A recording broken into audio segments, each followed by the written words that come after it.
जय श्री हरि। बंधुओं, बहुत से स्त्री पुरुष विवाहोपरांत भी पर स्त्री और पर पुरुषों के से संपर्क बनाए रखते हैं और उन्हें इतना अभ्यास हो जाता है कि पश्चात में वो एक दूसरे को छोड़ भी नहीं पाते। ऐसे में स्त्री और पुरुष दोनों के लिए उस पाप से निवृत्ति का अनेकों उपायों में से एक उपाय क्या है, निवृत्ति का, उस पाप की निवृत्ति के लिए क्या करना चाहिए। तो आइए ऐसी ही एक संबंधित कथा आपको बताते हैं। दोनों के लिए ही ये लागू होती है। आइए पहले बताते हैं, जो लोग ऐसा कार्य नहीं करते हैं वो ऐसा कार्य करके तत्पश्चात शिव पुराण सुने, पढ़े और फिर सोचें कि हम तो पाप मुक्त हो ही जाएंगे, इसलिए ये पाप कर लेते हैं। ऐसे लोगों की पाप से निवृत्ति नहीं होगी। शिव पुराण अध्याय 2, शिव पुराण महात्म्य में क्या कहा गया है। वाशकल नामक ग्राम में किसी समय एक बिंदुक नामधारी ब्राह्मण रहता था। वह बड़ा अधम था, दुरात्मा और महापापी था। यद्यपि उसकी स्त्री बड़ी सुंदर थी, तो भी वह कुमार्ग पर ही चलता था। उसकी पत्नी का नाम चंचुला था।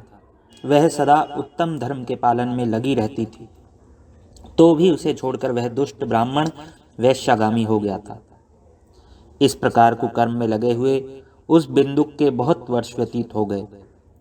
उसकी स्त्री चंचुला काम से पीड़ित होने पर भी स्वधर्म नाश के भय से क्लेश सहकर भी दीर्घ काल तक धर्म से भ्रष्ट नहीं हुई, परंतु दुराचारी पति के आचरण से प्रभावित होकर आगे चलकर वह स्त्री दुराचारिणी भी हो गई। इस प्रकार दुराचार में डूबे हुए उन मूढ़ चित्त वाले पति पत्नी का बहुत सा समय व्यर्थ चला गया।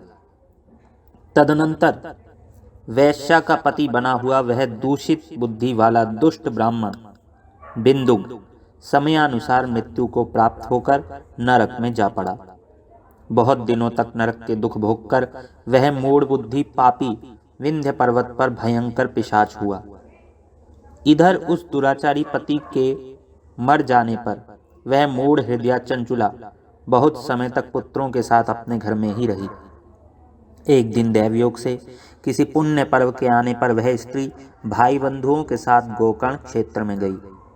तीर्थ यात्रियों के संग से उसने भी उस समय जाकर किसी तीर्थ के जल में स्नान किया। फिर वह साधारणतया बंधुजनों के साथ यत्र तत्र घूमने लगी।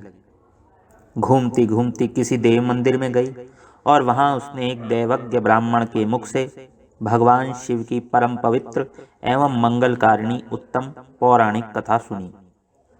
कथावाचक ब्राह्मण कह रहे थे कि जो स्त्रियां परपुरुषों के साथ व्यभिचार करती हैं, वे मरने के पश्चात जब यमलोक में जाती हैं, तब यमराज के दूत उनकी योनि में तपे हुए लोहे का परिघ डालते हैं। पौराणिक ब्राह्मण के मुख से यह वैराग्य बढ़ाने वाली कथा सुनकर चंचुला भय से व्याकुल हो वहां कांपने लगी। जब कथा समाप्त हुई और सुनने वाले सब लोग वहां से बाहर चले गए, तब वह भयभीत नारी एकांत में शिव पुराण की कथा बाँचने वाले उन ब्राह्मण देवता से बोली, ब्राह्मण, मैं अपने धर्म को नहीं जानती थी, इसलिए मेरे द्वारा बड़ा दुराचार हुआ है। स्वामिन, मेरे ऊपर अनुपम कृपा करके आप मेरा उद्धार कीजिए। आज आपके वैराग्य रस से ओतप्रोत इस प्रवचन को सुनकर मुझे बड़ा भय लग रहा है। मैं कांप उठी हूँ और मुझे इस संसार से वैराग्य हो गया है। मुझ मूढ़ चित्त वाली पापनी को धिक्कार है। मैं सर्वथा निंदा के योग्य हूँ। कुत्सित विषयों में फंसी हुई हूँ और अपने धर्म से विमुख हो गई हूँ।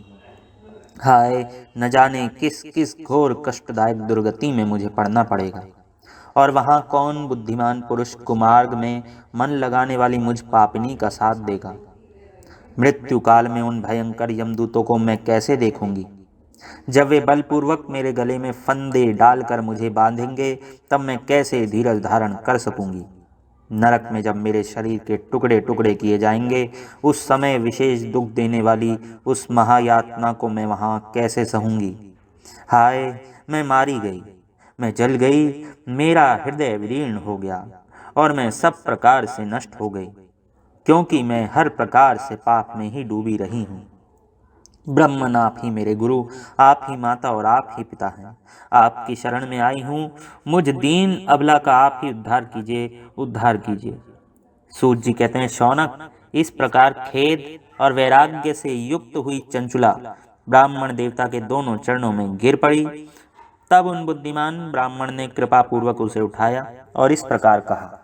ब्राह्मण बोले, नारी, सौभाग्य की बात है कि भगवान शंकर की कृपा से शिव पुराण की इस वैराग्य युक्त कथा को सुनकर तुम्हें समय पर चेत हो गया है। ब्राह्मण पत्नी, तुम डरो मत, भगवान शिव की शरण में जाओ, शिव की कृपा से सारा पाप तत्काल नष्ट हो जाता है। मैं तुमसे भगवान शिव की कीर्ति कथा से युक्त उस परम वस्तु का वर्णन करूंगा जिससे तुम्हें सदा सुख देने वाली उत्तम गति प्राप्त होगी। शिव की उत्तम कथा सुनने से ही तुम्हारी बुद्धि इस प्रकार पश्चाताप से युक्त एवं शुद्ध हो गई है, साथ ही तुम्हारे मन में विषयों के प्रति वैराग्य हो गया है। पश्चाताप ही पाप करने वाले प्राणियों के लिए सबसे बड़ा प्रायश्चित्त है। सत्पुरुषों ने सबके लिए पश्चाताप को ही समस्त पापों का शोधक बताया है। पश्चाताप से ही पापों की शुद्धि होती है।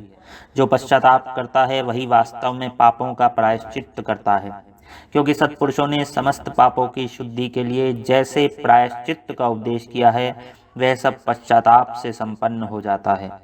जो पुरुष विधिपूर्वक प्रायश्चित्त करके निर्भय हो जाता है पर अपने कुकर्म के लिए पश्चाताप नहीं करता, उसे प्रायः उत्तम गति नहीं प्राप्त होती।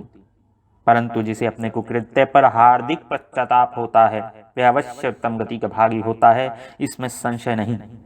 इस शिव पुराण की कथा सुनने से जैसी चित्त शुद्धि होती है, वैसी दूसरे उपायों से नहीं होती। जैसे दर्पण साफ करने पर निर्मल हो जाता है, उसी प्रकार इस शिव पुराण की कथा से चित्त अत्यंत शुद्ध हो जाता है, इसमें संशय नहीं है। मनुष्यों के चित्त में जगदम्बा पार्वती सहित भगवान शिव विराजमान रहते हैं। इससे वह विशुद्धात्मा पुरुष श्री सांब सदाशिव के पद को प्राप्त होता है। इस उत्तम कथा का श्रवण समस्त मनुष्यों के लिए कल्याण का बीज है।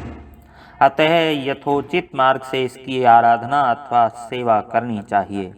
यह भवबंधन रूपी रोग का नाश करने वाली है। भगवान शिव की कथा को सुनकर फिर अपने हृदय में उसका मनन एवं निधिध्यासन करना चाहिए। इससे पूर्णतया चित्त शुद्ध हो जाती है। चित्त शुद्धि होने से महेश्वर की भक्ति अपने दोनों पुत्रों के साथ निश्चय ही प्रकट होती है। तत्पश्चात महेश्वर के अनुग्रह से दिव्य मुक्ति प्राप्त होती है, इसमें संशय नहीं है। जो मुक्ति से वंचित है उसे पशु समझना चाहिए, क्योंकि उसका चित्त माया के बंधन में आसक्त है। वह निश्चय ही संसार बंधन से मुक्त नहीं हो पाता। ब्राह्मण पत्नी, इसलिए तुम विषयों से मन को हटा लो और भक्ति भाव से भगवान शंकर की इस परम पावन कथा को सुनो। परमात्मा शंकर की इस कथा को सुनने से तुम्हारे चित्त की शुद्धि होगी और इससे तुम्हें मोक्ष की प्राप्ति हो जाएगी। जो निर्मल चित्त से भगवान शिव के चरणार विंदों का चिंतन करता है, उसकी एक ही जन्म में मुक्ति हो जाती है। यह मैं तुमसे सत्य सत्य कहता हूँ। तो ये कथा थी बंधुओं की ब्राह्मण पत्नी जो कि पर पुरुष का सेवन करने लगी थी और उसे ब्राह्मण देवता ने भय मुक्त किया, क्योंकि शिव पुराण का श्रवण करने से वैश्यावृत्ति करने वाली या करने वाले ब्राह्मण भी पाप से मुक्त हो जाते हैं। सभी लोग, ब्राह्मण ही नहीं, सभी लोग पाप से मुक्त हो जाते हैं।